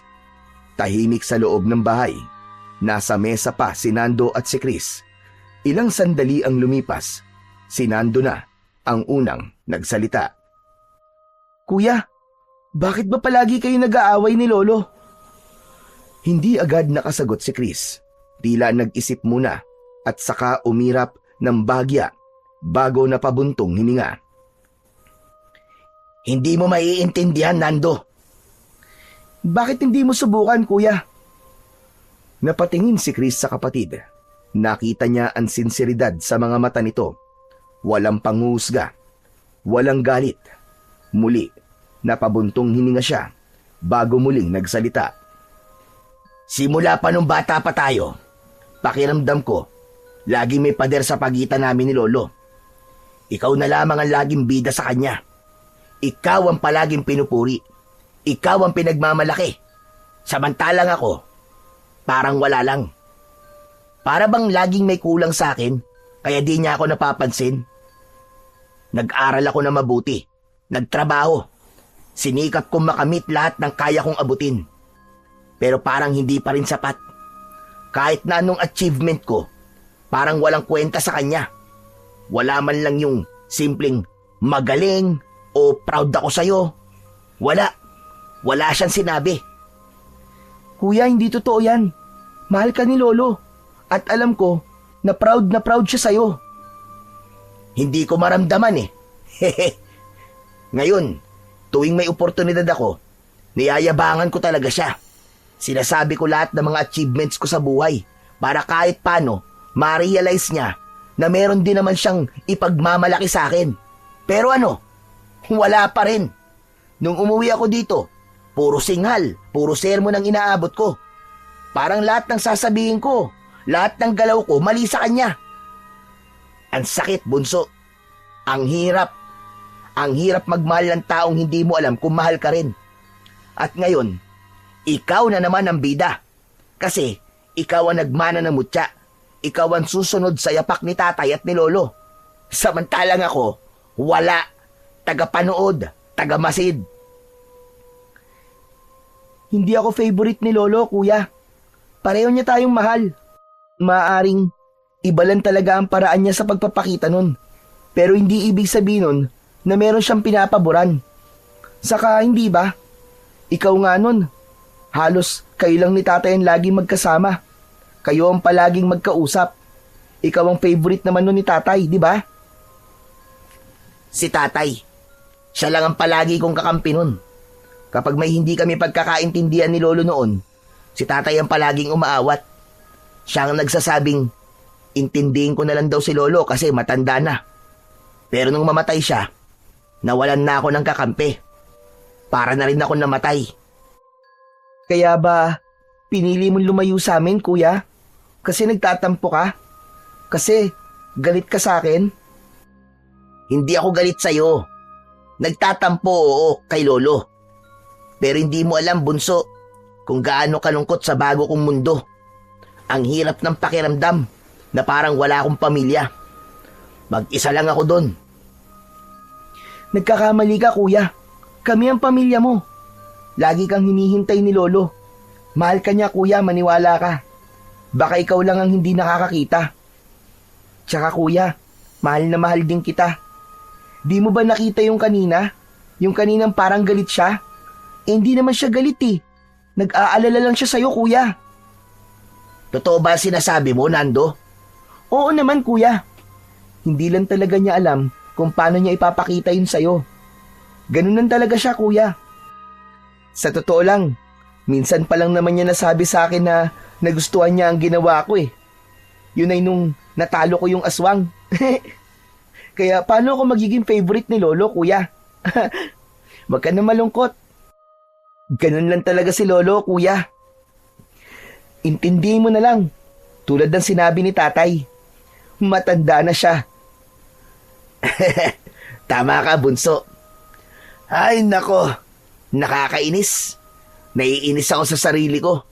Kasi parang ako yung bunso at ikaw pa yung panganay eh. Napaka-immature ko. Hinayaan kong kainin ako ng madaming hinanakit. Tuloy ngayon, hindi ko alam kung kaya ko pa itong ayusin lahat. Nando, gusto kong bumawi kay Lolo. Sana, hindi pa uli ang lahat. Ano ka ba, kuya? Palaging hindi pa uli ang lahat. Habang buhay pa si Lolo, ay may pagkakataon pa tayong dalawa. Mula sa sandaling yon, tila may malaking nabawas sa bigat na matagal nang pasan-pasan ni Chris sa kanyang dibdib. Sa wakas, nasabi niya ang lahat ng mga hinanakit na matagal niya nang kinikimkim. At si Nando ang naging tulay para sa unti-unti niyang paghilom. Lumipas ang maraming oras. Pagdating ng hapon, ay parehas na nakatanaw sa may bintana ang magkapatid. Inaabangan ang pagdating ng kanilang lolo. Ilang oras pa ang nagdaan. Gabi na, pero wala pa rin ito. Nasaan kaya si Lolo? Grabe namang tampo nun. Gabi na. Hanapin na kaya natin, Nando. Mabuti pa nga, kuya. Kinakabahan na ako eh. Saan kaya nagpunta yun para magpalamig ng ulo? Naghanda ang dalawa. Kinuha ni Nando ang espada at siniguradong suot ang kanyang mutya. Pero hindi pa man sila tapos sa paghahanda. Nakarinig sila ng malalakas na pagaspas ng malaking mga pakpak. Nagkatinginan silang dalawa. Narinig mo ba yun, bunso? Ano yun? Kuya, sa palagay ko, mga aswang yun. Nandito na naman sila. Ano ka mo? Mga aswang? Lumabas si Nando. Agad naman siyang sinundan ni Chris. Ganun na lamang ang kilabot na naramdaman ng binata nang makita niya mismo sa harap niya ang nilalang na dating hindi niya pinaniniwalaan. Anak ng... Totoo nga! Totoo nga, mga aswang! Nakita nila ang napakaraming mga lumbanok na lumilipad sa ere. Pamaya-maya, may isang bagay silang binitiwan at nilaglag. Nang pulutin ito ni Nando, nakita niyang ito ang suot na jacket ng kanyang lolo nung umaga. Nagkatinginan silang dalawa, parehong may takot at kaba sa kanilang mga mata. Hindi maaari! Ang lolo! Ang lolo nasa panganib! Anong gagawin natin? May nakapaloob na sulat sa damit. Agad itong binuklat ng binatilyo at binasa.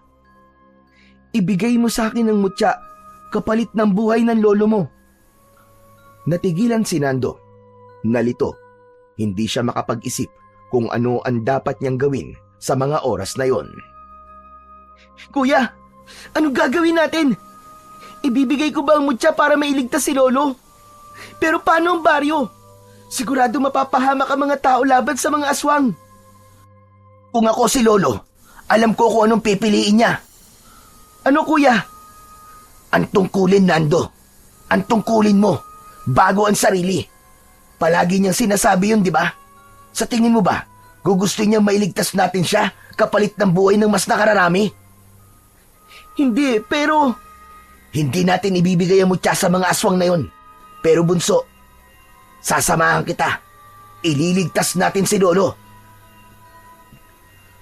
Mabilis ang naging desisyon ng magkapatid. Buo na ang kanilang pasya na sumugod sa gubat para iligtas ang kanilang pinakamamahal na Lolo Fred. Naglakad sila papunta sa gubat. Masyadong tahimik na ang tangi lang nilang naririnig ay ang kanilang sariling mga kaluskos. Bunso, alam mo ba talaga kung saan sila makikita? Opo kuya, nakita ko po sa panaginip kung nasan po ang kanilang pugad. Ipinakita po sa akin ang tunay na may-ari ng mutya, ang maywagang tigre. Nagpatuloy sila sa paglalakad hanggang sa narating nila ang paanan ng bundok. Nakita nila ang kuweba, ngunit hindi sila doon nagtapos. Naglakad pa sila hanggang sa marating nila ang tila isang maliit na baryo. Nagtago sila sa likod ng matataas na damo at nagmanman. Madami silang nakitang mga tao na parang may hinihintay. Nakatambay sila sa labas ng kanilang mga bahay, nagtatawanan at nagkwekwentuhan. Bunso, sigurado ka bang dito natin makikita si Lolo? Tignan mo, hindi naman sila mukhang mga aswang eh. Mukha silang mga mababait na tao. Hindi kuya, nagkakamali ka. Huwag ka magpapaloko sa nakikita mong anyo nila. Teka, hawakan mo ako kuya. Ipapakita sa inang mutya ang totoo. Hinawakan ni Chris ang kamay ng kapatid. Kasabay nito ay umusal ng orasyon si Nando. Lumabas ang isang malamlam na ilaw mula sa kanyang suot na mutya. At ang liwanag na yon ay tila bumalot sa paningin ni Chris. Unti-unti, nakita niya ang pagbabago ng anyo ng mga tao. Lahat sila ay mga aswang. Pambihira! Napakarami pala nila, Bunso. Paano natin lalabanan ng mga yan? Magtiwala lang tayo kuya sa kapangyarihan ng mutya. Habang nagmamanman sila, nakita nila sa isang parte ng komunidad ang kanilang lolo. Nakatali, sugatan, at halos hindi na kumikilos. Mga hayop! Mga hayop sila! Sinaktan nila si Lolo! Papatayin ko sila! Kuya, kumalma ka lang. Kailangan nating gumawa ng plano. Hindi pa pwedeng basta-basta lang. Ako ang lalaban sa mga aswang na yan, kuya. At ikaw naman ang magliligtas kay Lolo. Palayain mo siya at ilayo dito. Sigurado ka ba, Bunso? Oo naman. Tulad na sinabi ng tigre, ako lang kuya. Ako lang ang maaaring kumalaban sa mga aswang na yan.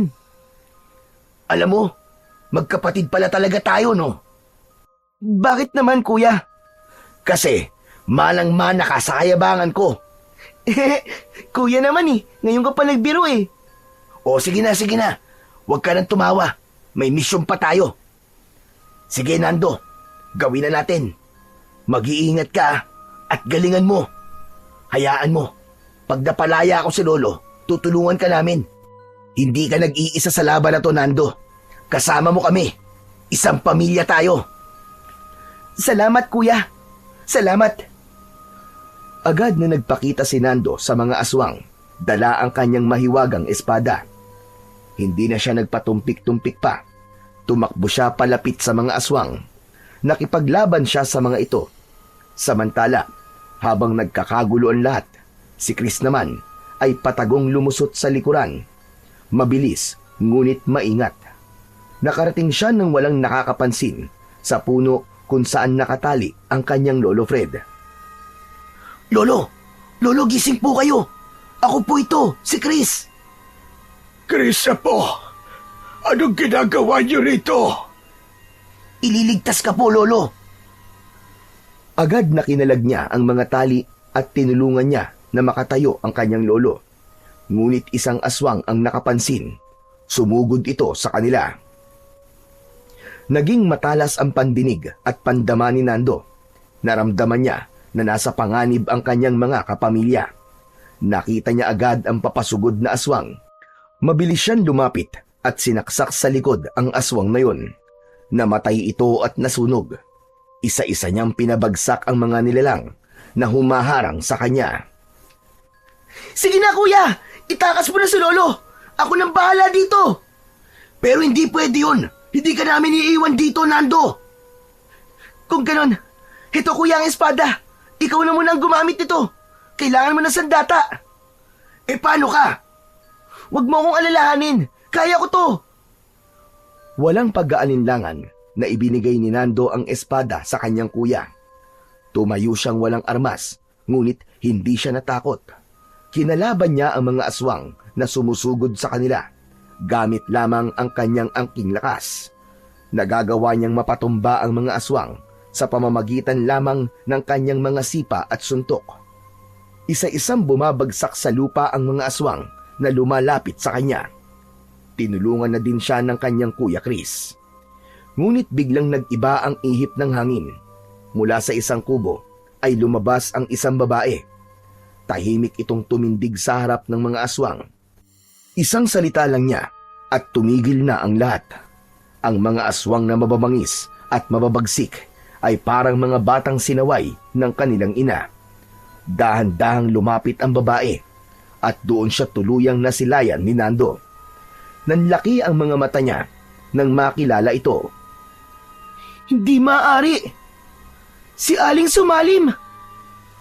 Hindi sumagot ang babae, ngunit ang kanyang tingin ay diretso kay Nando. Malamig at walang emosyon. Ikaw nga! Ang sama mo! Bakit mo ito ginagawa? Ngumisi ang babae. Tinignan si Nando mula ulo hanggang paa. Tinignan din ito ang buwan bago nagsalita. Ako si Dayang Sumalim. Alam mo bang halos kaedad mo lang ako nang mamatay ang aking ina? Ano naman ngayon? Anong pakialam ko sa'yo? Meron. Dahil nalaman ko na ikaw ang tagapagmana ng antingero na yon, ang pumatay sa nanay ko. Ang dating reyna ng mga lumbanok. Biglang lumakas ang hangin. Napayuko si Chris habang pinoprotekta ng sarili mula sa alikabok. Samantalang si Nando naman ay hindi natinag. Ang mga aswang ay muling gumalaw, ngunit hindi umaatake. Tila naghihintay ng utos mula sa kanilang reyna. Nagbalik ako dito sa baryo para maghiganti. Hindi lang sa pamilya mo, kundi sa lahat. Sasakupin ko ang baryo nyo. Dadanak ang dugo. Wala akong ititirang buhay. Hindi mo magagawa yan dahil pipigilan kita. Ano? Pipigilan mo ko?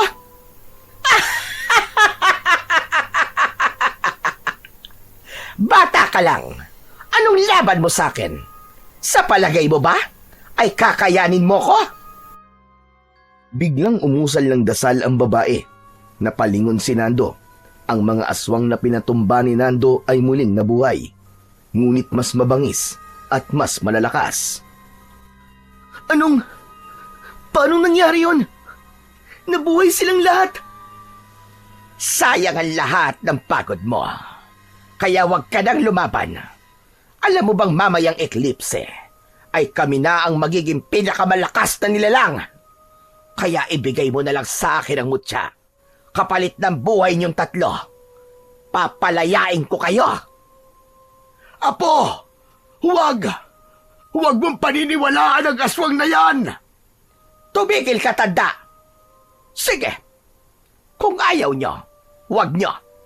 Dahil alam ko, makukuha ko din yan sa inyo mamaya. Dahil papatayin ko kayong lahat!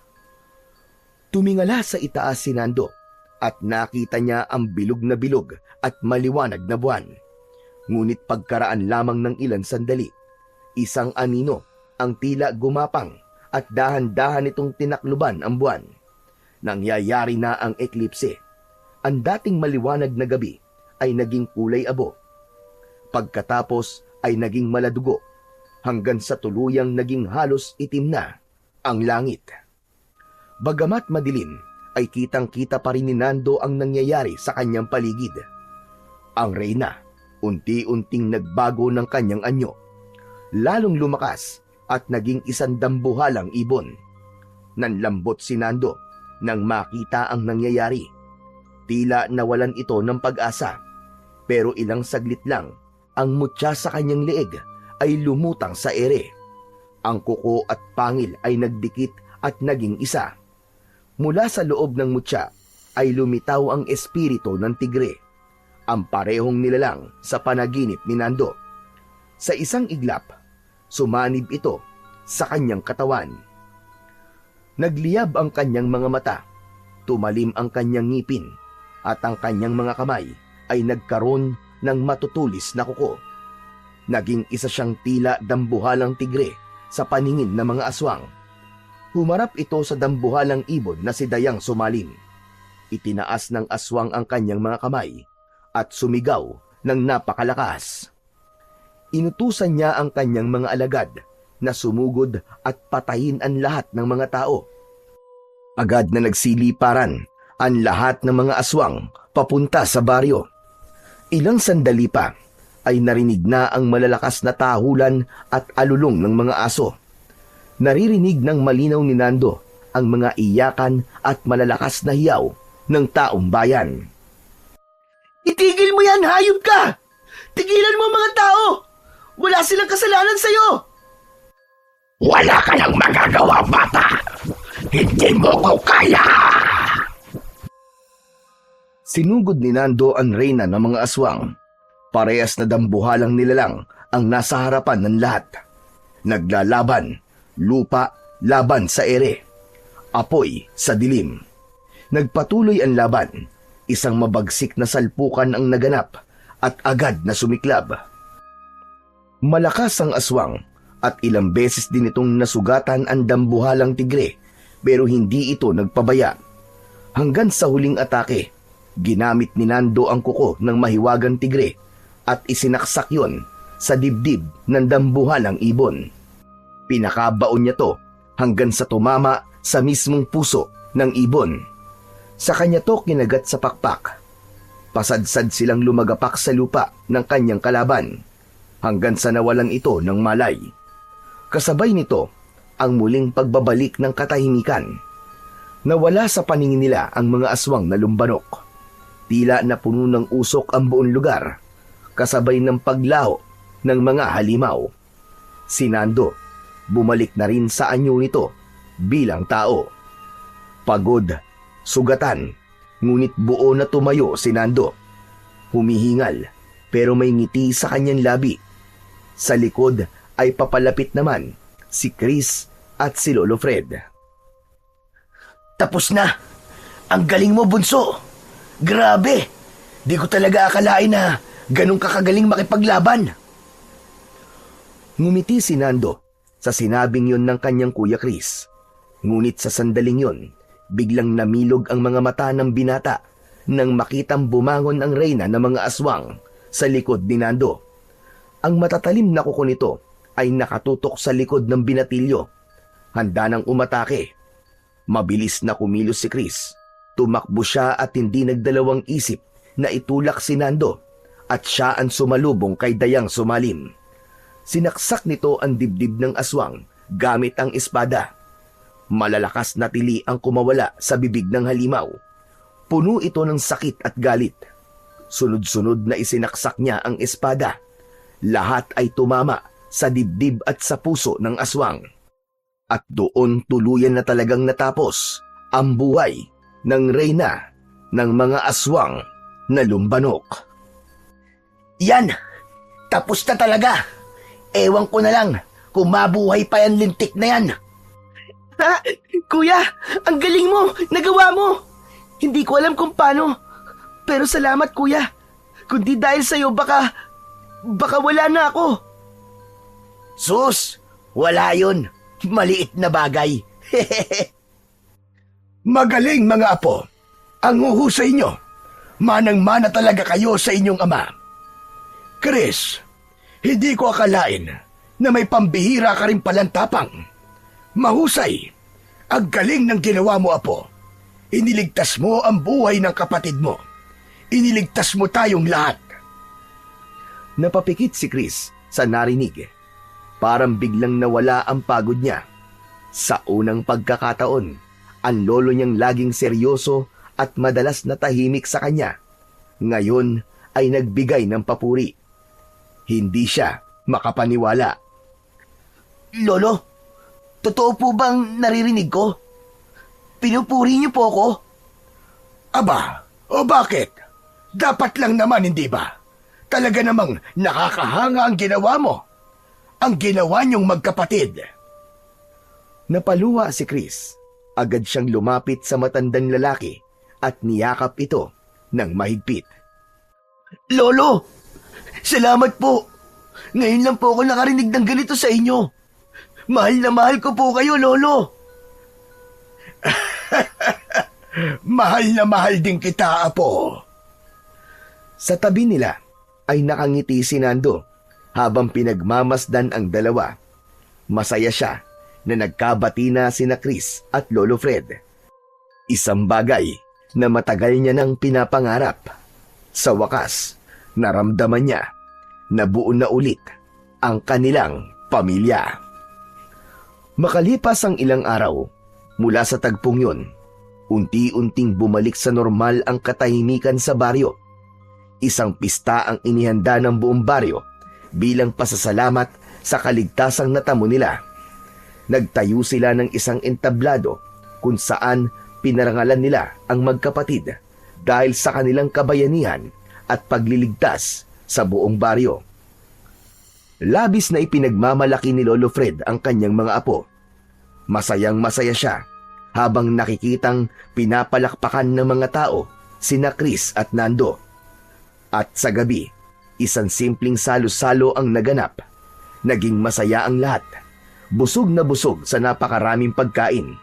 Sa gitna ng kasiyahan, magkatabing nakaupo sina Chris at Nando. Nakatingala parehas sa langit. Ang tahimik na ulit ng gabi. Sana, ganito na lang palagi. Oo nga, kuya. Pero kung sakaling may dumating ulit na panganib, alam na natin ang gagawin natin. Sa bagay, tama ka. Saka, basta magkasama tayo, kakayanin natin kahit na anong pagsubok. Nagkatinginan sila at sabay na tumawa. Sa ilalim ng mga bituin, habang ang hangin ay dumarampi sa kanilang mga pisngi, ramdam na ramdam nila ang bagong simula. Isang buhay na mas tahimik at mas masaya, higit pa sa dati. At ang baryo, wala na silang dapat ipag-alala dahil palaging nakahanda ang mga protektor at tagabantay nila laban sa mga masasama.